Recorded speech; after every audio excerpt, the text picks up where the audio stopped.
এদিকে রাখবো, এটা নিয়ে নিই। আগে হাত খাই না, আগে ডিম খাই। পুরা ডিম খাওয়া সম্ভব না। এই কিনার ওই কিনার শাক সেগুলো ভালো করছে।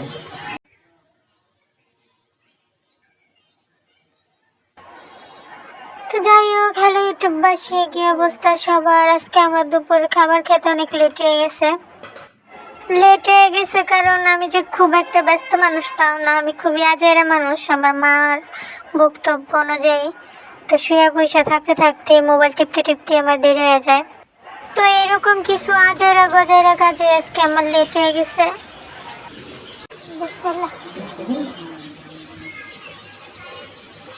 মজা হয়েছে অনেক, পালং শাক দিয়ে মুরগিটা অনেক মজা হয়েছে। এটা আব্বুর অনেক পছন্দের একটা রেসিপি, মাংস দিয়ে পালং শাক।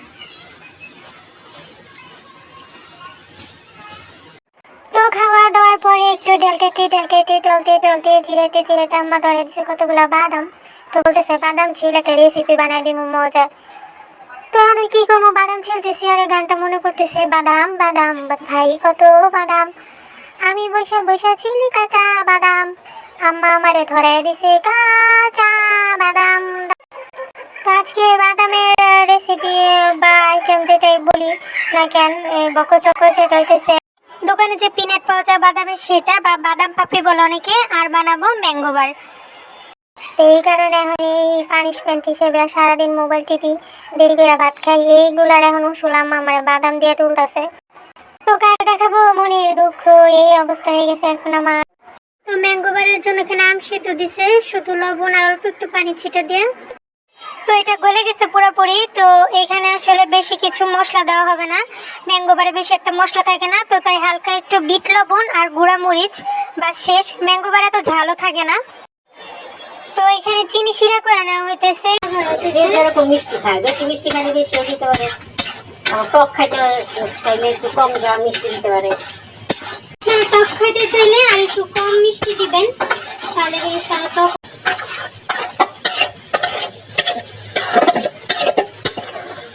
এরপরে এটার মধ্যে আমগুলো দিয়ে দিতেছে।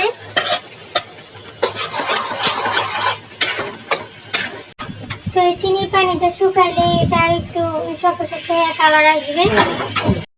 তো হয়ে গেছে, শুকাই গেছে। তো এখন এই প্লেটটার মধ্যে ঢালবো। তো এটার মধ্যে একটু সরিষার তেল দিয়ে নিচ্ছি, যাতে পরে শুকানোর পরে এটা যেহেতু রোদ্রে দিবে 2-3 দিন লাগবে আমসত্ত্বটা হইতে, তো পরে যাতে সুন্দর করে উঠা যায় এই কারণে সরিষার তেল দিয়ে নিতে হবে। শুকায় পাতলা হয়ে গেছে, এর আগেটা একদম বেশি পাতলা হয়ে গেছে, বুঝলাম। শুকায় এরকম মোটা হলো, এটা মোটা, এই যে ইয়ের মতো ম্যাঙ্গো বারের মতো। ম্যাঙ্গো বার তো জর্দা রং দিয়ে করি। ওটা যেটা ফুড কালার, এটার মধ্যে ফুড কালার দিলে অবশ্য কালারটা একটু হইতো। এইভাবে যতক্ষণ রোদ্রে আর কি, যতদিন যেরকমই কালার হয় সেরকমই রোদ্রে দিতে হবে। তো রোদ ছাড়া যারা রোদ পায় না বা রাত্রের দিকে, সারাদিন তো রোদ পাওয়া যায়, আপনারা চুলার নিচে দিয়ে রাখতে পারেন। চুলার নিচে গরমে ঠান্ডা করে, ফ্যানের নিচে ঠান্ডা করে চুলার নিচে দিয়ে রাখতে পারেন, যারা রোদ কম পান তারা।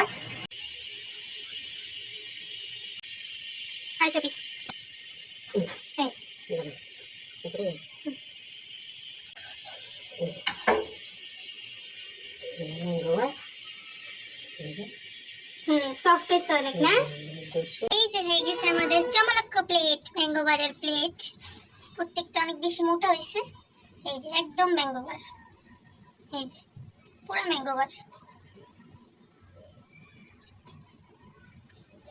আমাদের ম্যাঙ্গো বারের চমলক্ষ প্লেট। তো চলে যায় বাদামের রেসিপিতে, পিনাট রেসিপিতে। তো এইদিকে বাদাম ছেলার পরে উপরে লাল লাল খোসাগুলো হালকা করে একটু ছাড়া নিতেছে, যদিও এটা আধ ভাঙা গুঁড়া করা হবে, তখন এমনিতে এইগুলো ছিটে যাবে। তারপরে বড় বড় খোসাগুলো খোসা নিতেছি।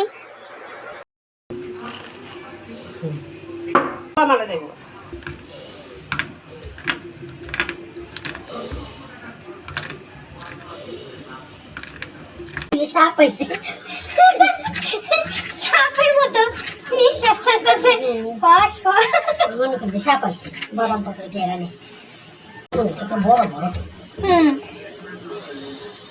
টম্বা টম্বা বাদাম। আপনারা এরকম টুম্বা টুম্বা বাদাম নেবেন, এভাবে এভাবে গুঁড়া গুঁড়া নেবেন, পুরা গুঁড়া না, অল্প অল্প একটু একটু গুঁড়া, এরকম ভাঙা ভাঙা থাকবে। তো এগুলো যদি আর বেশি দিন আমি ঘরে থাকতো তাহলে খাওয়াই হয়ে যেত একটা একটা করে।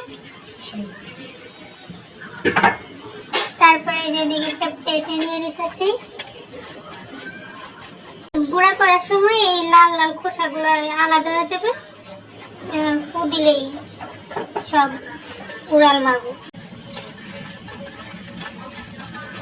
এই যে সবগুলা চলে গেছে। আরাম রাখতে চাইলে আবার আস্তে আস্তে রাখতে চাইলে আপনারা আস্তে আস্তেও রাখতে পারেন, যেমন খুশি, যা যেমন দিলে খায় সবাই। আরেকটা বাটি আছে, চিনি লো, এরকম আরেকটা বাটি আছে। আরে আমার একটু কইতেও দিল না। আচ্ছা যাই হোক, এইরকম বাদাম পাপড়ির জন্য এরকম আটা নিয়ে নিছে, এখানে ছোট্ট একটা বাটি, মানে মাপ মেজারমেন্ট। আর এতটুকু বাদামের জন্য এতটুকু আটা যথেষ্ট। মানে এরকম আপনারা চোখের অনুমান করে তারপরে বানাবেন, কারণ যেহেতু এখানে পারফেক্ট কোনো অনুমান দেয় নেই, যে যেরকম বাদাম নেয় সেই অনুযায়ী একটু হালকা বুঝে আটা নিলেই হয়। তারপরে এখানে এই সেম বাটিটায় মাপে চিনি দিতে ভুলে যায় না। তারপরে খেয়ে দেখবেন কি সিয়ানে ব্যাঙ্গের মাথা ব্যাঙ্গের সাথে এরকম আটা এই বাদাম অনুযায়ী এরকম 1 কাপও নিতে পারেন, আর এবং আরেকটা কাপ দিয়ে এরকম চিনি। তো চলেন এবার আমরা রান্নার প্রসেস চলে যাই। তো এদিকে দিয়ে দিলে 1 কাপ পরিমাণ তেল।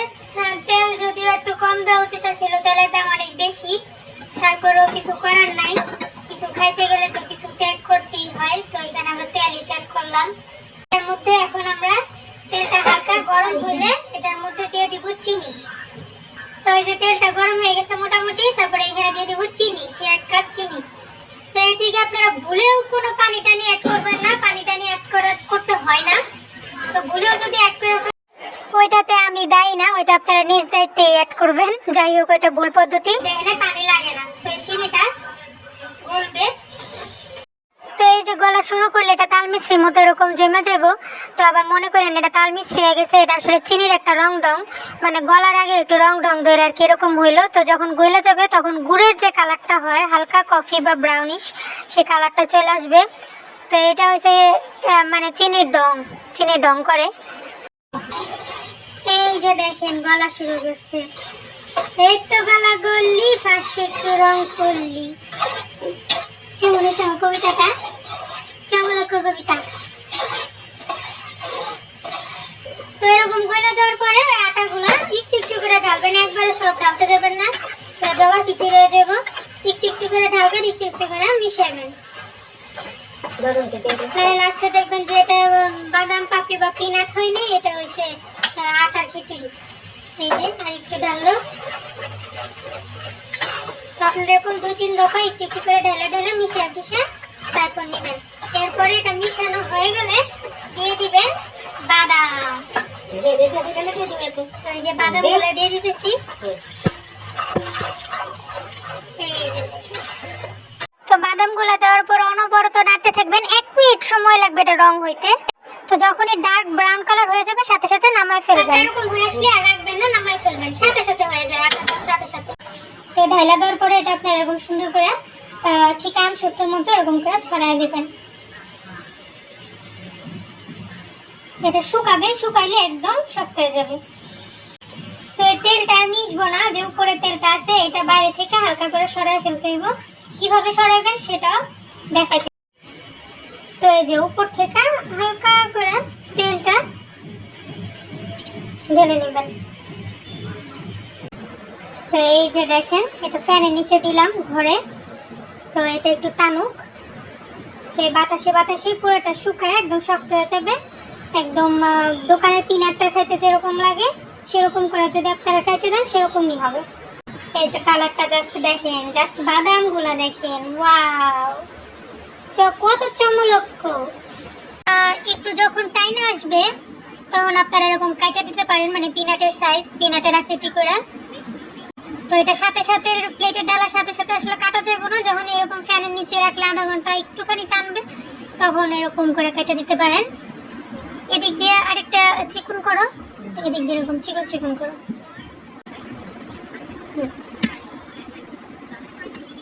এই তো হয়ে গেল। তো এই যে দেখেন এটা ভাঙতেছে আম্মু। তো এই যে হয়ে গেছে আমাদের হোমমেড পিনাট। দারুন, আরো স্বাস্থ্যসম্মত, নিজের হাতে তৈরি। তো এরকম করে বানায় রেখে দেবেন, তারপরে খাবেন। এই যে আব্বু এসে পড়ছে নেওয়ার জন্য। তো এরকম আরো চমলক্ষ মার্কা ব্লগ ভিডিও পেতে আমার চ্যানেলটি সাবস্ক্রাইব করবেন এবং লাইক করবেন অবশ্যই। Thank you.